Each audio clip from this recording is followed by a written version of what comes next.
The sirens wailed, a piercing cry that tore through the quiet of a late summer night in Ashwood, Ohio. Ethan Caldwell's world shattered in an instant, the memory of that night now a jagged scar in his heart. He stood outside the hospital, staring at the sterile white building where his life had unraveled, where the man he loved lay broken, unable to remember him. Ethan had always been the quiet one, the artist with paint-stained fingers and a heart too big for his small-town roots. At 28, he'd built a life with Noah Harper, a firefighter whose courage matched his infectious laugh. They'd met 5 years ago at a local fair, Noah's easy grin cutting through Ethan's guarded walls like sunlight through fog. Their love had grown in stolen glances, late-night talks, and promises whispered under starlit skies. But now, after a devastating fire at the old mill, Noah lay in a hospital bed, his memory a blank slate, his once vibrant eyes clouded with confusion. The accident had been brutal. A beam collapsed, pinning Noah beneath rubble as flames roared around him. His team pulled him out, but the cost was steep. A severe concussion, fractured ribs, and amnesia that erased years of his life, including Ethan. The doctors called it retrograde amnesia, a cruel thief that stole their shared history. Noah, now 32, believed he was still 25, single and straight. Yet, in fleeting moments, he'd look at Ethan with a flicker of something that made Ethan's heart ache with hope. Ethan pushed through the hospital doors, his sneakers squeaking on the polished floor. The antiseptic smell stung his nose, a reminder of the fragility of life. He found Noah's room, his heart pounding as he saw him sitting up, staring out the window. Noah's blonde hair was tousled, his jaw still strong despite the pallor of his skin. His blue eyes, once so full of warmth, now held a stranger's wariness. "Hey," Ethan said softly, his voice trembling. "How are you feeling?" Noah turned, his brow furrowing. "Do I know you?" His voice was rough, like gravel, but it carried a hint of curiosity that Ethan clung to. "I'm Ethan. We were close." He swallowed hard, the weight of those words crushing him. "How do you tell someone you love them when they don't even know your name?" Noah's gaze lingered, searching Ethan's face as if trying to unearth a buried memory. "I don't remember much," he admitted, his tone laced with frustration. "Everything's foggy, like I'm stuck in a dream I can't wake up from." Ethan forced a smile, his chest tight. "It's okay. We'll figure it out together." But it wasn't okay.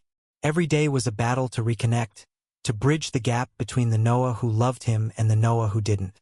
Ethan visited daily, bringing sketches he'd drawn of their life together. Moments Noah couldn't recall. Their first kiss under the town's oak tree, camping by Lake Erie, dancing in their cramped apartment to old vinyl records. Each drawing was a plea, a desperate attempt to rekindle what they'd lost. The town of Ashwood wasn't always kind to them. Small-town America could be unforgiving, and though they'd carved out a quiet acceptance, whispers still followed. Noah's firefighting brothers were supportive, but some townsfolk clung to outdated beliefs. Ethan felt their stares now more than ever, as he walked through Ashwood streets, carrying the weight of a love that only he remembered. One evening, Ethan sat by Noah's bedside, reading aloud from a worn copy of The Great Gatsby, a book they'd both loved.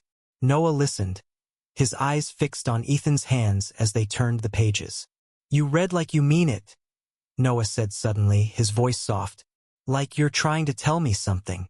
Ethan's breath caught. "Maybe I am," he said, daring to meet Noah's gaze. For a moment, the air between them crackled, a spark of something familiar. But then Noah looked away, and the moment slipped like sand through Ethan's fingers. Days turned into weeks, and Noah's recovery was slow. Physically, he grew stronger, but his memories remained elusive. Ethan poured his heart into every visit, sharing stories of their life, hoping to jog something loose. One afternoon, as they walked the hospital garden, Noah stopped by a bed of roses. "These smell like something," he murmured, his voice distant. "Like home." Ethan's heart leaped. Our apartment has a rosebush outside, he said, his voice trembling with hope. You planted it. Noah frowned, his fingers brushing the petals. I don't remember that. But his eyes lingered on Ethan, a question unspoken. That night, Ethan lay awake in their empty apartment, staring at the ceiling. He clutched Noah's old firefighting jacket, the scent of smoke and leather a painful reminder of what they'd had. He couldn't give up, not on Noah, not on them. But doubt gnawed at him. What if Noah never remembered? What if the man he loved was gone forever? The next day, Ethan arrived at the hospital with a new sketch. A drawing of Noah laughing, his head thrown back, the lake sparkling behind him. This is you, Ethan said, handing it over. This is us. Noah studied the sketch, his fingers tracing the lines. You're good, he said, his voice quiet. This feels real.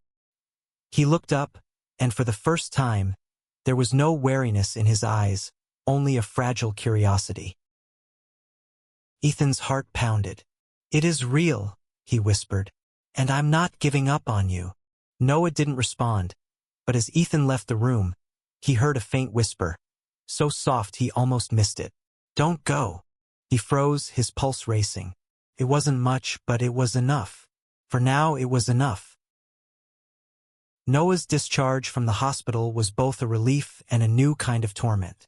Ethan drove him back to their apartment, the silence between them heavy with unspoken questions.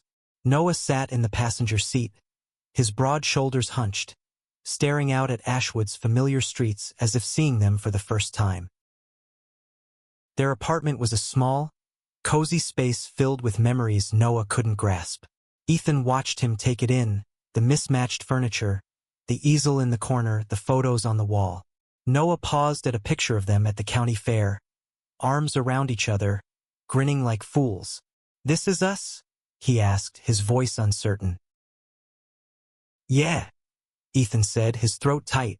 That was a good day.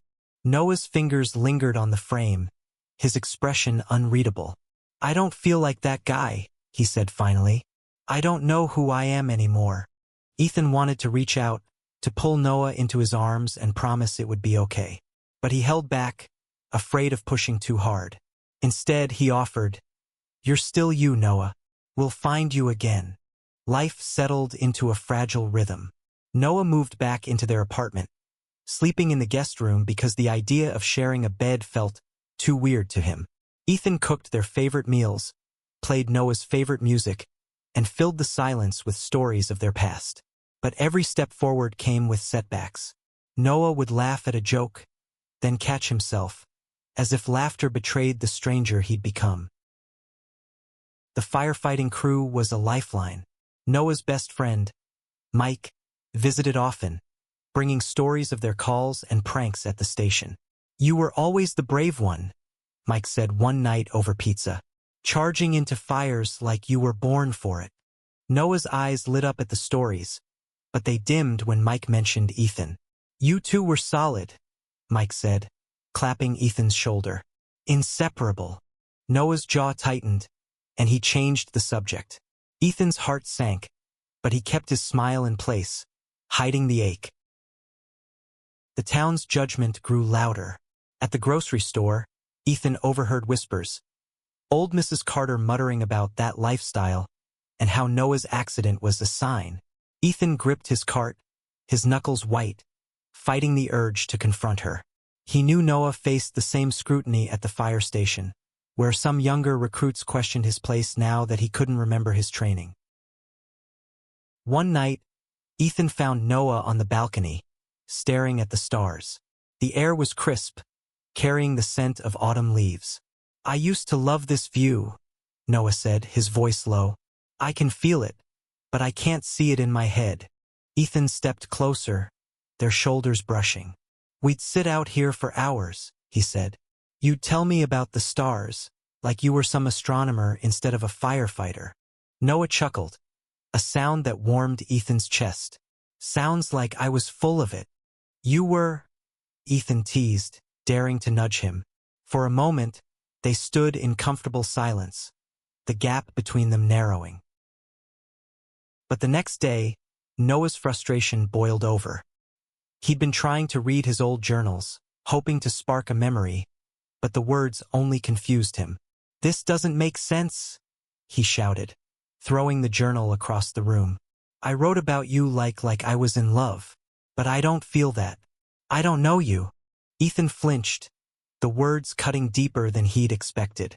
"You don't have to know me yet," he said, his voice steady despite the pain.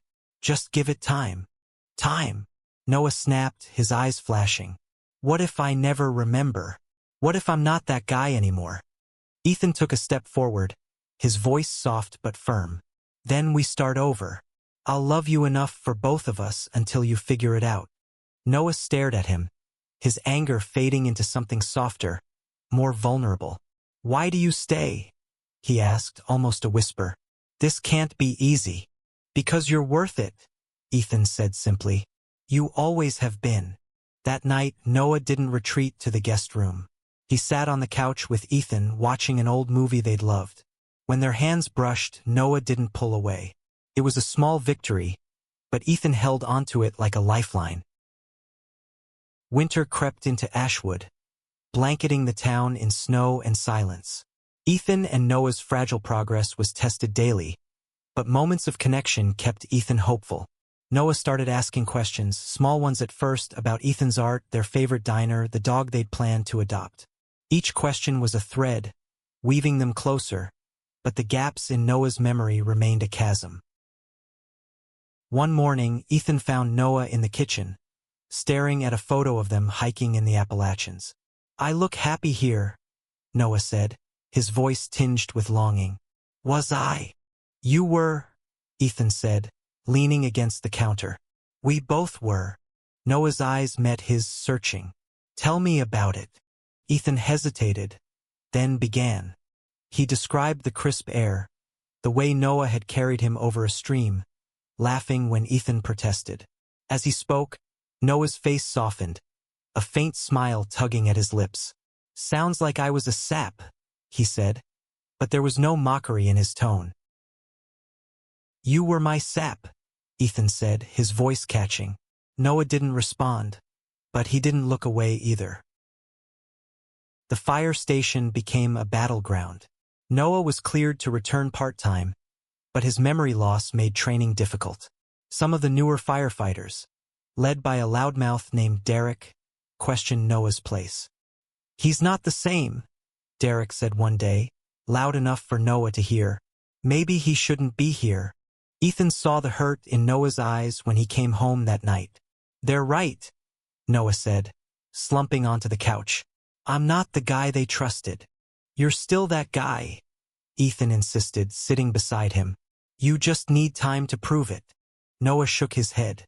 "What if I can't?" Ethan reached for his hand, heart pounding when Noah didn't pull away. "Then you'll be someone new, and I'll still be here." The town's prejudice grew bolder.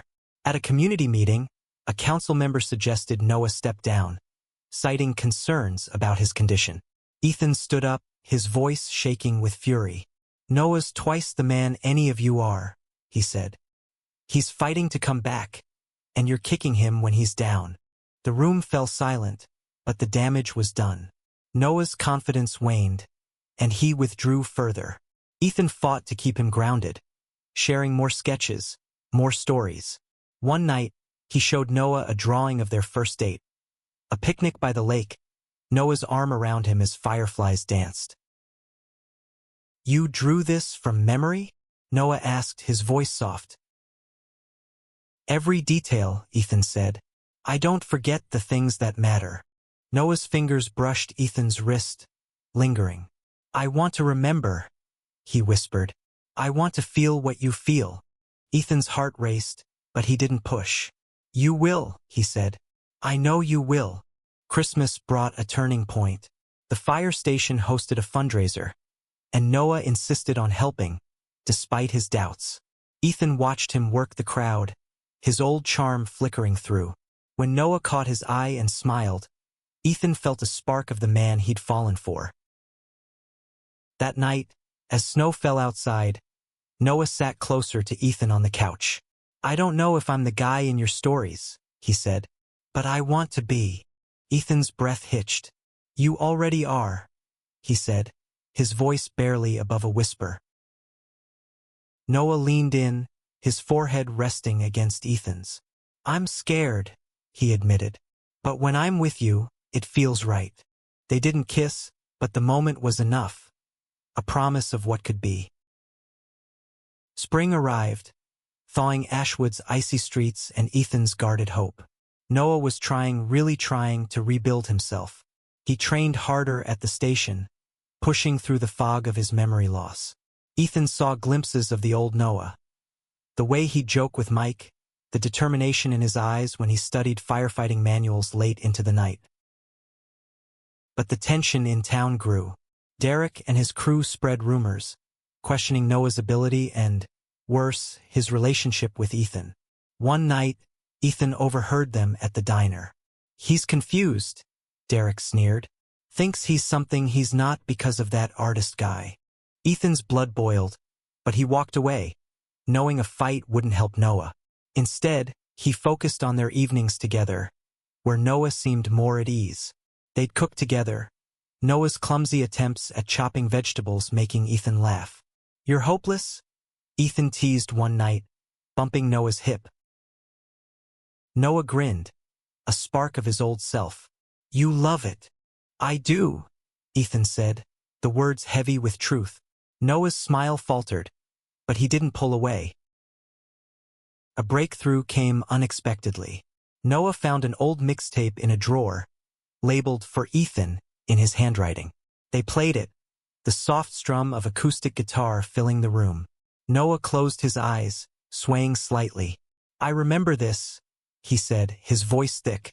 Not the moment, but the feeling. Ethan's heart soared. You made it for me, he said. For our anniversary. Noah opened his eyes, his gaze intense. I wanted to make you happy. You did, Ethan whispered. You still do.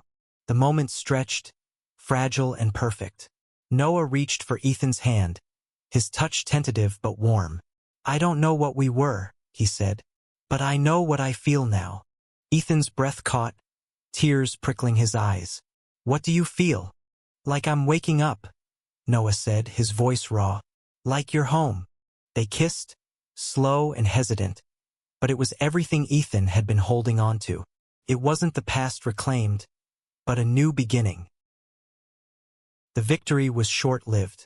At the station, Derek confronted Noah, his words cruel. You're not one of us anymore, he said. You're just Ethan's shadow. Noah came home shaken, his confidence shattered. Maybe he's right, he told Ethan, his voice hollow. Maybe I'm not enough. Ethan knelt before him, taking his face in his hands. You are everything, he said fiercely. You're fighting harder than anyone I know. Don't let them take that from you. Noah's eyes searched his, and for the first time, he leaned into Ethan's touch. I don't deserve you, he murmured. You do, Ethan said, and I'm not going anywhere. The town's annual spring festival brought a chance to prove themselves. Noah volunteered to lead a firefighting demo, a risky move given his struggles. Ethan stood in the crowd, his heart in his throat, as Noah directed his team with quiet confidence. When a staged fire flared too high, Noah acted on instinct, guiding everyone to safety. The crowd cheered, and even Derek was silent. That night, Noah pulled Ethan close under the festival's twinkling lights. I felt like me again, he said, his voice steady. Because you believed in me. Ethan smiled, his heart full. I always will. Summer returned to Ashwood, bringing warmth and a sense of renewal. Noah was back at the fire station full-time, his memory still patchy but his spirit stronger. Ethan's sketches lined their apartment walls, a testament to their journey, each drawing a step toward rebuilding what they'd lost. The town's acceptance grew, slowly but surely. Mike and the crew rallied around Noah, shutting down Derek's toxic rhetoric. At a town hall, the same council member who doubted Noah publicly praised his heroism at the festival. Ethan watched Noah's face light up, pride replacing doubt. Their relationship deepened, No longer a shadow of the past, but something new. Noah's memories returned in fragments. Flashes of their first kiss, a camping trip, a quiet morning in bed. Each one was a gift, but Ethan no longer needed them to feel whole. Noah's love, present and real, was enough. One evening, by the lake where they'd shared so many moments, Noah took Ethan's hand. The sunset painted the water gold, mirroring the image Ethan had drawn months ago. "I remembered something today," Noah said, his voice steady. "The way you looked at me when we danced here." Ethan's heart skipped. Yeah, Noah said, pulling him close. "I didn't just remember it. I felt it. I love you, Ethan. I don't know if it's the old me or the new me, but it's real." Tears spilled down Ethan's cheeks as he laughed, the sound raw and joyful. "I love you too," he said. "Always have, always will." They danced under the stars. No music but the rhythm of their hearts. The town's whispers faded, replaced by the truth of their love. A love that had survived loss, doubt, and time itself. Years later, Ethan would look back on that summer as the moment they truly began again. Noah never regained all his memories, but he didn't need to. They built new ones, stronger for the trials they'd faced. Ashwood became a place of healing, its streets no longer heavy with judgment, but alive with acceptance. As they stood by the lake, Noah whispered, "You're my home," and Ethan knew, no matter what came next, they'd face it together. Their story wasn't just about love. It was about resilience, about fighting for what matters, about finding light in the darkest moments. It was a reminder that even when memory fails, the heart remembers.